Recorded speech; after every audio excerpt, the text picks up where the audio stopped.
Hey everyone, and welcome. I am absolutely thrilled to introduce this special presentation by Research Union Insights.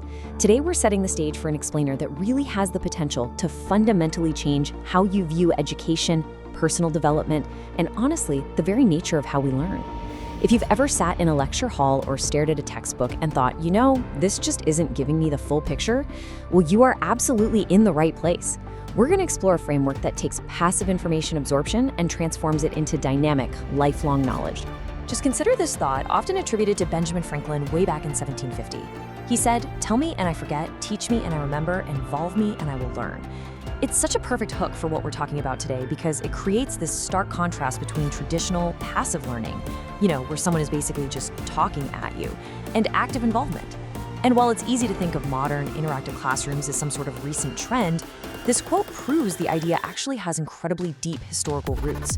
In fact, Confucius was saying something very similar all the way back in 450 BC. So here's our quick roadmap for this explainer. First, we'll establish exactly what experiential learning is. Next, we'll look at the 4-step learning cycle, followed by the 9 learning styles. Then we'll see how this completely shifts classroom dynamics, and we'll wrap up with real-world applications. All right, let's dive right in. Section 1, what is experiential learning? Let's define the philosophy. The Association for Experiential Education breaks this methodology down with a really crucial pairing. They define it as educators purposefully engaging with learners in direct experience and focused reflection. Now, experiential learning is not just learning by doing, or just aimlessly participating in some hands-on activity. Because think about it, if you just do something, you might not actually learn anything from it. The real magic happens when that direct, authentic experience is purposefully paired with focused reflection and analysis. That right there is how knowledge actually increases, skills develop, and personal values get clarified. Okay, so we've got the high-level philosophy down, but the obvious question is, how does this actually work?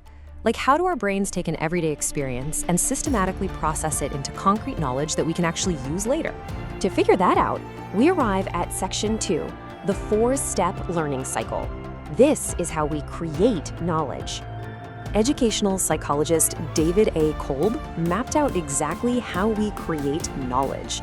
And he describes it as this natural, organic cycle that we honestly go through all the time without even realizing it. Step 1 is experiencing. That's using your senses to fully engage in whatever is happening right now. Step 2 is reflecting, which means taking a step back and reviewing that experience from a few different perspectives. Then comes step 3, thinking. This is where you reach conclusions and start forming general concepts or theories. Finally, step 4 is acting. You put those brand new concepts to the test in the real world. And guess what? Acting naturally generates a brand new experience, which kicks the whole cycle off again. And this brilliantly illustrates how you really need all 4 modes for deep learning to happen. You can't just sit around and think, and you can't just act without thinking. You've got to cycle through the whole shebang. Moving right along to Section 3, the 9 learning styles and how we navigate that cycle. Now, while that 4-step cycle is pretty universal, we definitely don't all navigate it the exact same way. Depending on our personality, our culture, and even our career, we develop distinct preferences. Kolb identified 9 distinct experiential learning styles. I actually encourage you to self-diagnose here for a second. Which of these key traits sounds the most like you? Are you analyzing, structured, methodical, planning ahead to minimize mistakes? Or maybe you lean toward initiating, outgoing, spontaneous, totally ready to seize an opportunity without holding back. The reality is, we all tend to default to one of these dominant styles, especially when we're on autopilot or feeling stressed, which means we focus heavily on certain parts of the learning cycle while maybe underutilizing the others. But here is the great news. Nobody is locked into just one style forever. While everyone absolutely has a preferred approach, the ultimate goal here is to develop learning flexibility. The ability to tap into all 9 styles is incredibly beneficial. In fact, research shows that flexible learners, people who can shift from, say, imagining to deciding or from analyzing to acting, depending on what the situation demands, they are generally more effective, more mature, and they even report being happier overall. It's really all about building that self-awareness, so you have a conscious choice in how you tackle life's challenges. And that leads us to Section 4, shifting the classroom dynamics. We are rewriting the rules. Now, what's really fascinating about this contrast is the sharp divide between the old way of doing things and the experiential way. Traditional learning is heavily teacher-centric.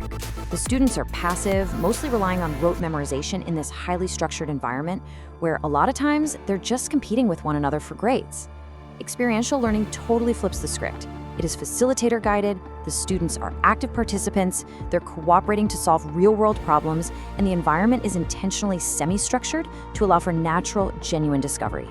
And because the whole dynamic shifts, the role of the educator obviously has to shift along with it. The Kolb educator role profile outlines 4 really fluid roles. So the teacher isn't just the expert lecturing at the front of the room anymore. They have to step back and move fluidly between being a facilitator who sets the stage, an expert who provides the necessary foundational knowledge, an evaluator who helps assess progress, and a coach who encourages the learner and builds their confidence.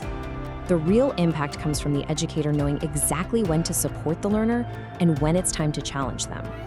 Let's zoom back out for our final part, Section 5, Real-World Experiential Learning.